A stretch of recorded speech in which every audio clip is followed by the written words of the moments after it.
All right, YouTube, how you doing? Welcome back to the channel. It is June 3rd. We got ourselves a Monday with 8 MLB games on today's slate.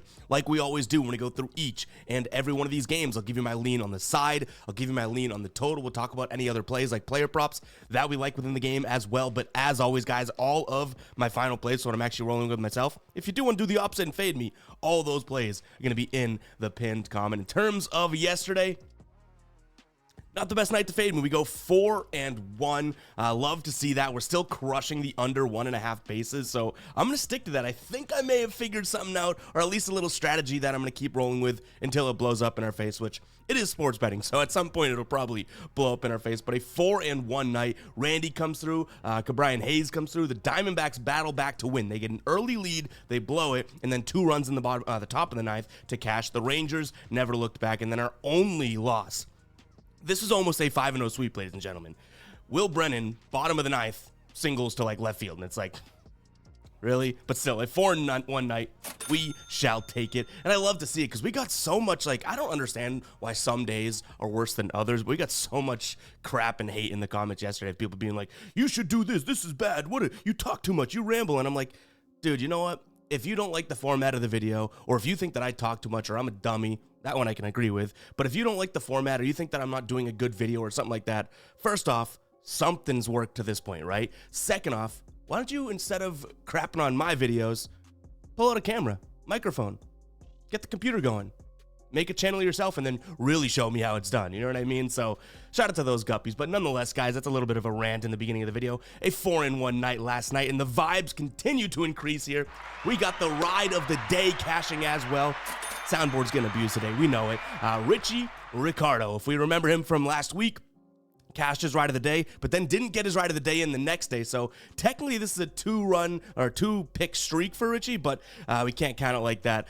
This is 1 for 1 so far on this streak, but he had Canning under 5.5 strikeouts. You even admit it yourself. He's like, I slacked. I took a few days off, but he's back defending his belt. We cashed that one. If you guys don't know what the ride of the day is, it's just a fun thing we do. Chance to be shouted out on the channel here. All you have to use is that hashtag ride of the day in the comments, and I jump on board with one person's pick and give you a shout out in the next video, win or loss. If you win, we continue to ride with your plays, and if you lose, we got to talk about it and you got to own up to it. So go ahead and get those hashtag ride of the days in. Excited to see what Richie comes up with today, because again, he's yet to lose in the last couple weeks here. In terms of this slate, yeah, we got 8 games. Let's jump into it. Hit that subscribe button, hit that like button. Appreciate all the love. I know I just talked about some of the hate comments and whatnot, but I read the comments, guys, and I see that it's like a 10-to-1 ratio of people that truly do mess with what we're doing here and support the channel. And then there's always that one, outsider. There's one in every crowd, so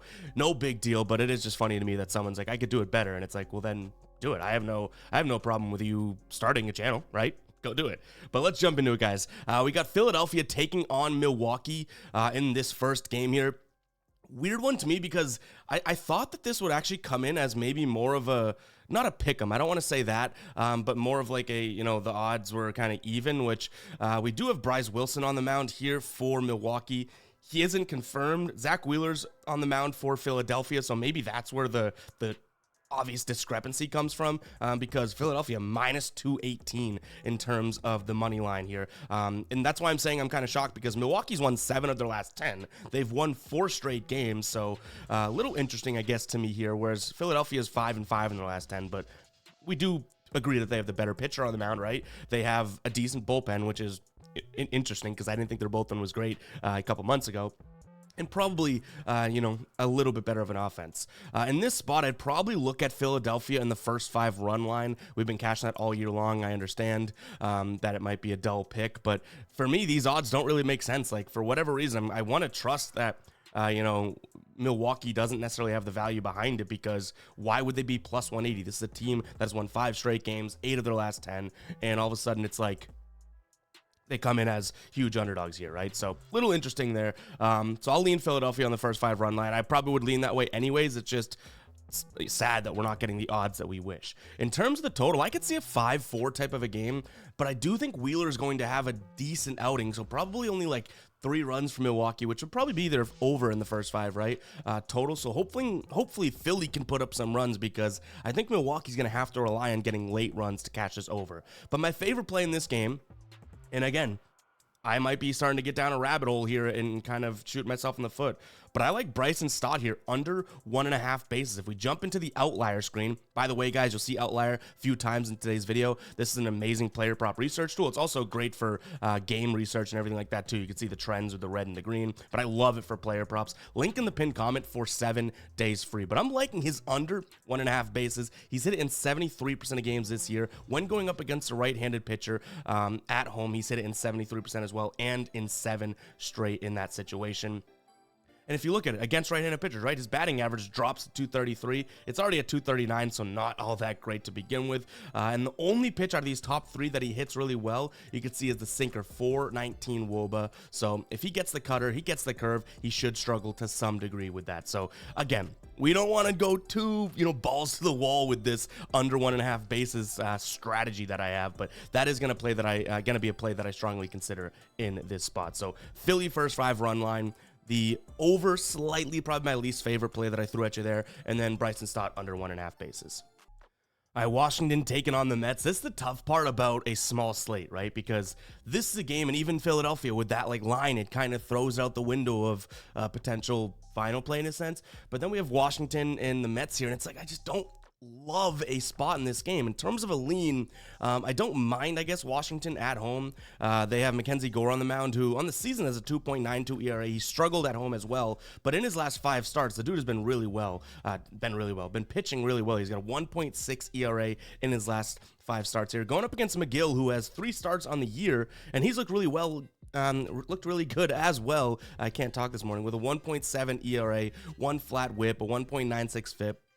But an expected FIP that jumps to just under 4. So I do think he's due for a little regression, and that's like the only piece of edge that I guess I'm looking at here. And given the fact that Mackenzie Gore throws like 70% fastballs, that's a bad pitch for the Mets. They're 28th in the league. So only 2 teams worse than them when it comes to runs above average against that pitch. So I think this could be a spot for Washington. I know that I rarely lean Washington. We see it in the comments. Like, for whatever reason, I always have trouble finding a path to laying to betting them. But now they're favorites, you know what I mean? So it's like even the value in them seems like it might not be worth pulling the trigger. But that's where I'll lean for now. I also don't mind the over. I know I just said Mackenzie Gore's been pitching well, but I do think McGill is due for some regression. So maybe a few more runs, come out of him today. And then Mackenzie Gore has been pitching well, but even with this last 4 games in a row that he's pitched well, like his season stats aren't even that great because he's had some blow up spots this season. So maybe that's something, that comes to fruition. And these are 2 fairly mediocre bullpens, and this could be I could see a 5-4 game similar to what we talked about in the first game. So if I had to say one of those I like more, it's probably Washington on the money line. But again, I kind of wish we were getting better odds. Like these 2 teams aren't that much of a discrepancy in terms of talent, in my opinion. But give me Washington with the sole sort of main basis that McGill is due to have somewhat of a bad start. He's been back for 3 starts, and he's looked really good in all of them. All right, Toronto taking on Baltimore. I think in this case we look at another favorite, so I guess 3 favorites in a row. I don't mind looking at Baltimore here, but I'll say this. There are paths to get to Toronto today. You got Kevin Gausman on the mound, who looks like he's starting to turn it around in his last couple starts, going up against Grayson Rodriguez, who has had some troublesome starts in his last couple starts. Prior to that, he looked really good, but overall, I think that this is going to come down to more of which offense would I rather, and Grayson Rodriguez, in fact, we could just show you with the dashboard here. Grayson Rodriguez is going to throw, a lot of fastballs. That's the red. They don't hit fastballs very well, right? Toronto 30th in runs above average, whereas Kevin Gausman's also going to throw a lot of fastballs and a lot of splitters, and Baltimore ranks 2nd and 4th in that category. Even if they get to his 3rd pitch, the slider, they rank 2nd. So if I have to take an offense here, I have to trust Baltimore, I'd say. I don't necessarily think that, Grayson Rodriguez is going to have a phenomenal night, even if we go over to outlier here. I don't mind his under 17.5 outs. I could see him getting yanked, midway through the 6th or something. So that's why I say that there is a path to taking Taking Toronto in this spot. He's hit the under in 3 of his last 5. When he faced Toronto last time, he had 18 outs, which just barely hits, right? And under in the previous 2. So there is a spot here where, Baltimore's offense carries their weight, but Toronto still to some degree gets to Grayson. So if you like the plus, I believe you can get it at plus 100 now. I know the graphics is minus 105, but if you like the plus money next to Toronto, I'm not hating on that. I'm just going to trust the offense of Baltimore and say, all right, that's what's going to kind of pull through for us in a sense. So give me Baltimore on the money line. I also like the over. I think that this is a spot in which Baltimore puts up a decent amount of runs, and then Toronto's playing catch-up, and I think that, like I said multiple times already, they can get to the starter here. I don't necessarily think that they'll get to the bullpen per se, but, if this game heads even close to, I would say 7 runs by the 7th, 8th, and 9th inning, I think we got a good chance at getting 2 more, later in the innings. This is the Toronto bullpen. That is the 4th worst ERA, kind of middle of the pack whip there. So I think Baltimore should be able to put up some late runs against them as well, regardless of how Gausman goes out there and pitches. But to be honest, I'm just kind of thinking or assuming that, Gausman pitches not like the last 2 starts. Last 2 starts, he's been really, really good. 1 run earned in both of those through 6 innings. So I do think that, but that was also against Detroit. All right, offense, right? And then Chicago. So it's like, all right, what are you going to do against Baltimore? But I think that they kind of get to him to some degree. But Toronto stays right, step in step with them when it comes to it, because I think Grayson Rodriguez could struggle today. So give me an over as well as Baltimore on the money line. And I know I was probably like speaking out of both sides of my mouth there, but that's because I do honestly believe you could make an argument for Toronto today. I just think the bigger edge is that offensive value in Baltimore. And then player prop wise, I like Grayson Rodriguez under 17.5 outs. All right, Texas taking on Detroit. I know Texas cashed for us yesterday, but Tariq Skubal's on the mound for Detroit here, and Skubal is having a Cy Young-esque year. He's pitching really well on the road as well, which is great because he's on the road today. He is going up against Nathan Eovaldi, who obviously is a really good pitcher as well. So it's not like there's a massive pitching advantage here, but I think it'd be silly to say, Eovaldi comes back for 1 start, looks all right through 3 innings, and now he's just ready to compete with, honestly, the best of the best over here in Skubal. So I do think I'm going to lean towards Detroit. I think you're getting a good price. If Detroit hadn't won, I think they've won like 5 of their last 6, right? If they hadn't won 5 of the last 6 with their ace on the mound, again, coming back after like the 20 days or so off, I think that, Detroit's probably even stronger favorites here. So the fact that we can snag them at minus 110, I don't think you're going to get many minus 110 opportunities with Skubal on the mound today. So give me Detroit.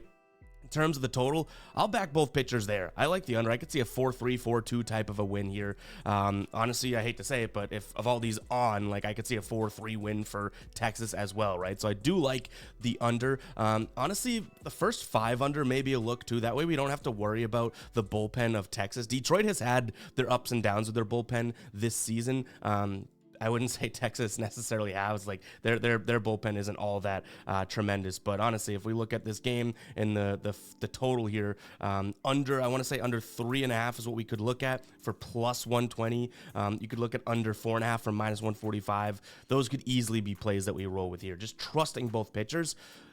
The one concern and the one argument against what I'm saying here is the fact that, Eovaldi, again, just came back and didn't look like as sharp as normal against Arizona. 3 innings pitched, 5 hits, 2 earned runs, 12 pitches per inning. Didn't look bad, but, you don't want to see 2 earned runs with just 2 Ks through 3 innings, Obviously, he's on sort of a pitch watch anyways, and we should probably monitor that today as well if we do go with this first 5 under.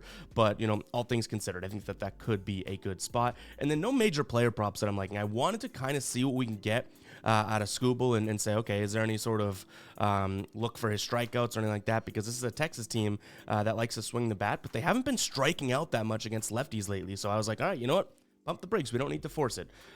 So I think this is going to be a good one. I just think that Detroit has the edge kind of anywhere you look, to be honest. And then you're getting them at minus 110. I think that I would play them up to minus 130 in this spot. So how can I not pull trigger on minus 110, right?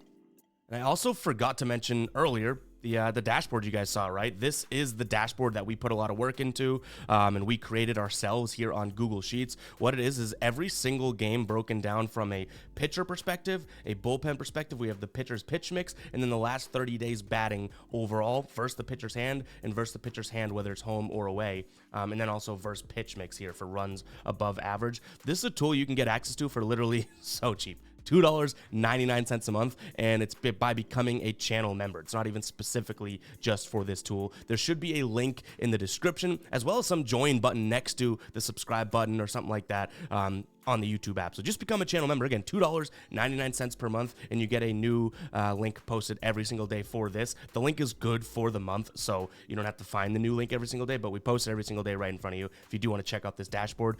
This is something that we put so much work into, so appreciate everyone that's become a member lately. Honestly, I can't thank you guys enough. That's obviously people considering to take $3 or $2.99 out of their pocket and handing it our way. And obviously, I feel like you get your value's worth with this tool alone. But overall, I can't say thank you enough to the people that choose to support the channel. Shout out to the ballers. Next up, we have Houston taking on St. Louis. This is kind of an interesting one because Houston hasn't been playing very good baseball. Their level of competition hasn't been like crazy good either, but they've lost 6 of their last 10. St. Louis has won 7 of their last 10, taking that last win yesterday against Philadelphia. But I kind of think that Houston, this is a bounce back spot for them, but then you look at the price tag and it's like, what the heck, like minus 175 for a team that, unarguably, in my opinion, hasn't been playing well as their opponent. Justin Verlander's on the mound, who has not pitched very well at home, 5.8 FIP, 1.3 WHIP, a strikeout rate of just 10.5. I think I'm almost forced to look at St. Louis in this spot. They have Kyle Gibson on the mound. 2 straight starts for him. He's looked pretty damn good.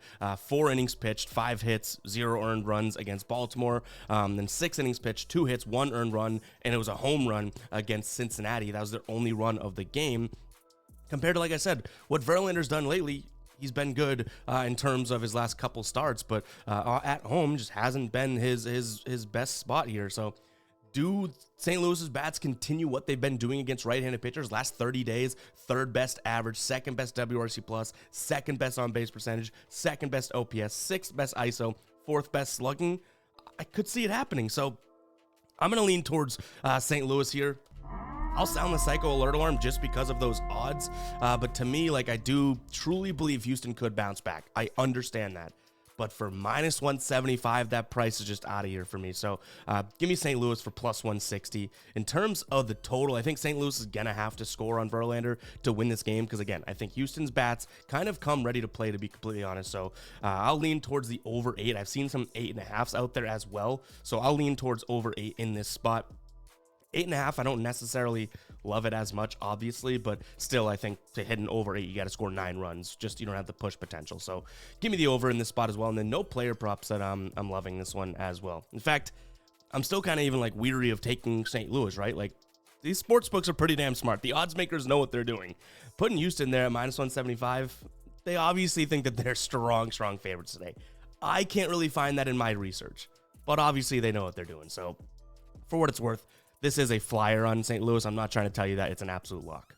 All right, Colorado taking on Cincinnati. On the mound for Colorado is going to be Ryan Feldner, who has not been all that great at home this season, going up against Andrew Abbott, who has definitely had sort of a mix match type of a season, but he's been pretty good on the road. And honestly, if you take out his last start against St. Louis, we just talked about Kyle Gibson. I think it was the same game, honestly. His last, starts before that didn't look all that terrible. So I think going up against Colorado here is a good sort of get back on track spot. Now, they do hit in the last 30 days lefties fairly well, and this is in Colorado, so I could see some runs being scored, but I'm thinking Cincinnati's offense shows up at some degree here. Last 3 games, so every single game in that Chicago series, 5 runs, 5 runs, 5 runs. Prior to that, they're scoring 3 to 4-ish. So, tack a couple lot more on because they're in cores, and there are some guys with power in this lineup. So I'm going to lean towards Cincinnati. I think you're getting him at a decent price too. But to be completely honest, I'm almost banking on Andrew Abbott more than I am them scoring a lot of runs. If Abbott can suppress this Colorado team, which hopefully he can, you're looking at a Cincinnati team that I'm just kind of hoping to get 5 runs, which is asking for a lot, but Not if you look at their recent games, right? In terms of Andrew Abbott against this Rockies roster, is an expected batting average of .93 or .093, so 93. I want him to go out there and pitch well. He is a lefty. They have been tagging lefties, right? So, you know what? Just go do your thing, Abbott, and hopefully the offense can kind of back you to some degree. I don't trust Feltner as far as I could throw him. His numbers haven't been that great, and like I said, at home, they drop a little bit, but to be honest, if we're fair to a Colorado Rocky pitcher, numbers at home are tough, right? Because you obviously have the altitude and everything like that. So give me Cincinnati here in this spot. I'm also going to say that this is like a 6-4 game maximum or a 5-4 game, so I don't mind taking the under in this spot either. And then I do have a couple bases props here that I don't necessarily mind.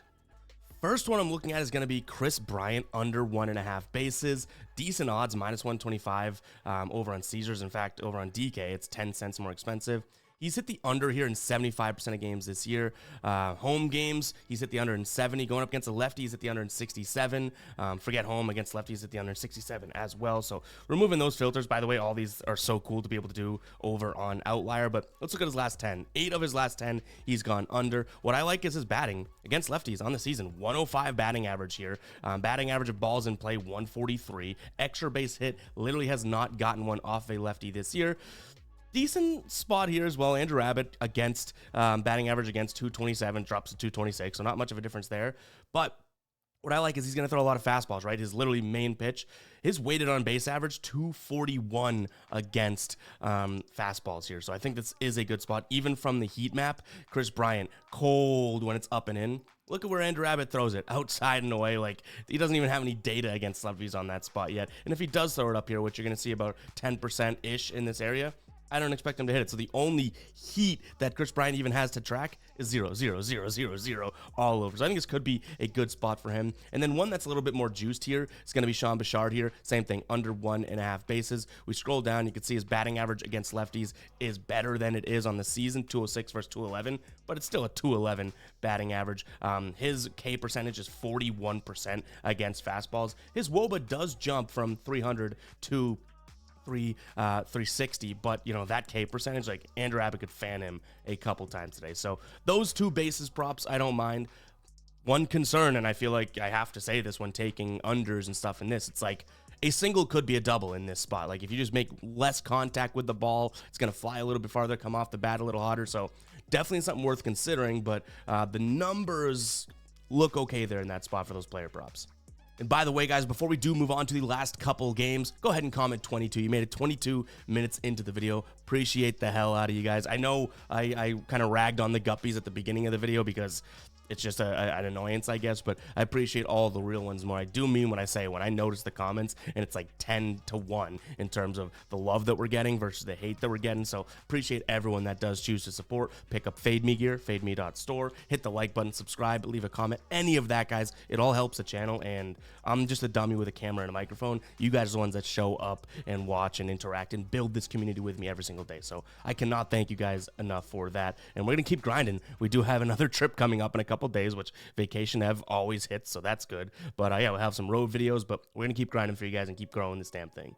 We got the Angels taking on the Padres. I feel like the Padres have either burned us when we've bet on them or when we've bet against them multiple times here, but I have trouble getting to the Angels today. Matt Waldron on the mound for them today, so it's not like I'm going to sit here and really love to back him, but his opposition is going to be Tyler Anderson, who I also don't really want to back. So then I turn to looking at the offenses. I do think that San Diego has a little bit of an advantage here, and they're just playing better baseball overall. So they are traveling from Kansas City yesterday to going to play today against the Angels, where the Angels are going from Seattle to LA. So I guess there is obviously a little bit of an advantage there for the Angels. But for -130 odds, I think the Padres are at least a head and half of a shoulder better than this team. So give me the Padres on the money line. Definitely something that I'm considering for a final play. Might even roll with them from a final play perspective, both first 5 and then maybe split a unit and go with them on the money line outright as well.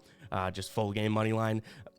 There's nothing that I can really say about this Angels team. They're kind of dead last in average against right-handed pitchers in the last 30 days compared to, San Diego going up against a lefty in Anderson today, in which they're the 5th best team in the last 30 days, batting .264, not striking out much either. Like, no matter how you want to cut this up, I do think the Padres have an advantage. So give me them on the money line. The only thing that concerns me, I guess, is that travel. But you know what?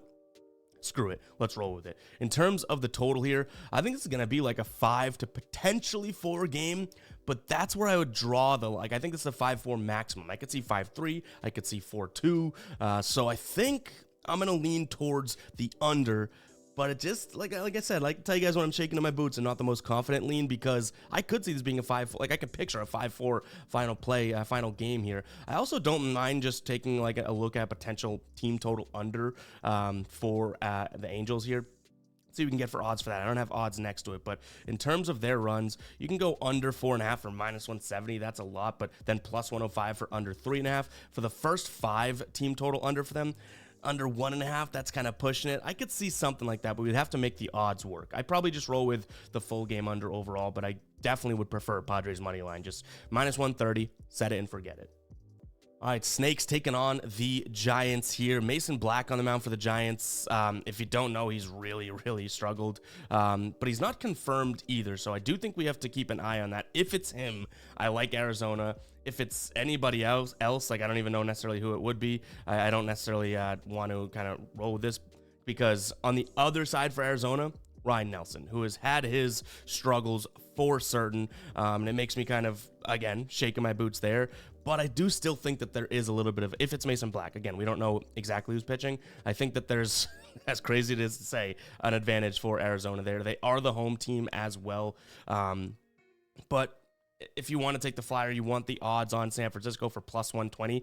I get that, because Arizona, they just had a hard fought, come from behind 9th inning win yesterday. Like, it's not all that crazy that they could be kind of, worn out or tired or something like that, right? In terms of a player prop that I like too, before we get to the total, Luis Matos under 1.5 bases. He's hit the under here in 9 of his last 10 games, under in 68% of games this season. On the road, he's hit the under in 86% of games against right-handed pitchers, and on the road, he's hit it in 80%. So I do think that another base sort of prop that I don't mind is this. And he also has a WOBA against fastballs, which is Ryan Nelson's main pitch, of 178. So definitely a consideration there as well for the bases prop. But I don't want to get, like, think about how many bases, under 1.5 bases props I've thrown at you compared to other. We have like 2 other player props that we even mentioned in today's video. So I can't get, like, put my head in the sand and be like, that's the only play to make. But you know what? It's been working for us. I literally think we're like 10-1 in our last 11 under bases props or something like that. But nonetheless, that's a player prop that I like. In terms of the total, again, we want to see who's pitching for San Francisco, and the Diamondbacks, I don't necessarily trust, Ryan Nelson, but overall, like, they did put this line at 9, and I think that might be a little, like, I don't see either one of these offenses coming in and just slugging, like we've seen high scoring games between them, because they just played 2 months ago or something. But the offenses lately, to me, like, Arizona's 9 and they score 11 or 10 against the Mets. Like, that's not Arizona, you know what I mean? So I think that this one's probably like a 5-4 game maximum, similar to what we just talked about. So even though I know the pitchers could be troublesome here, the bats still have to hit the ball, and I don't know how much I want to trust that. So I'll lean towards the under in this spot as well. But all that being said, we want to make sure we know who's on the mound for San Francisco before you're already gambling on the game while you're gambling on the line. You know what I mean? But guys, it's going to wrap it up for today's show. If you guys did enjoy, make sure you hit that like button, hit that subscribe button as well. Appreciate everybody that tunes in. I know I said that multiple times in the video, but I get to wake up and do this every day, so I don't think that's ever going to become like something that I don't appreciate or I don't realize. You know what I mean? It's crazy to think that. So I'm going to keep saying thank you. Sorry's not sorry. But we'll catch you guys in the next one, all right? Peace out.